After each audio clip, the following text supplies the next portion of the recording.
The talks about Udayanidhi Stalin's elevation as Deputy Chief Minister has been doing rounds for the past 2 months in Tamil Nadu. In August, when Chief Minister M.K. Stalin left for America, he said that the situation is not right.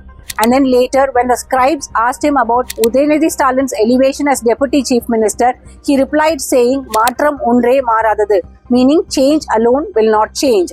And then now, after he returned from America, there have been talks about Udayanidhi's elevation as Deputy Chief Minister once again. Last week, when the news about Udayanidhi's elevation as Deputy Chief Minister came up once again, there were meetings in the DMK party headquarters in Chennai.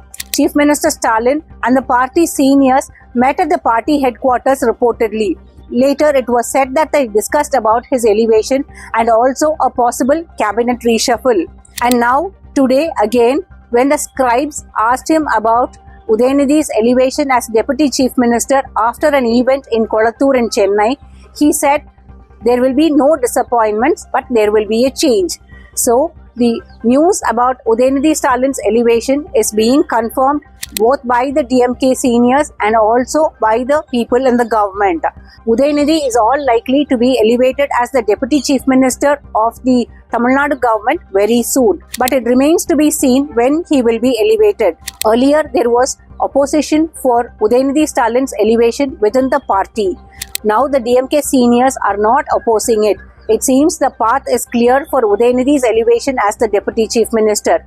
But then there have been criticisms by the opposition parties and also by the DMK alliance partners. While the Congress and the Communists have remained silent and did not criticize on Udayanidhi's elevation, the VCK, one of the prominent members of the DMK alliance, has been openly criticizing against Udayanidhi's elevation as Deputy Chief Minister.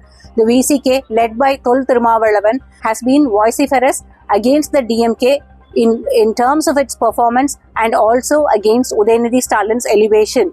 In a recent television interview, one of the VCK's senior leaders, Adav Arjuna, criticized the DMK and said that the party is entitled for a share in power. The Vidudalai Chirutaigal Katchi, or the VCK, is one of the prominent members of the DMK alliance and it has been part of the alliance since 2019. In 2016, it fought the Assembly General Elections with Vijayakant's DMDK, called as the People's Welfare Front. That time, both Vijayakant and VCK together won 19% votes but did not get even one MLA to get into the assembly. Since then, Thirumavalavan has been very particular that he is part of a victorious alliance and gets into the assembly and the Lok Sabha. But now, Adav Arjuna's comments and criticisms against the DMK have widened the rift in the alliance. It remains to be seen if VCK will continue to remain in the DMK alliance and fight the 2026 assembly elections or walk out of the alliance.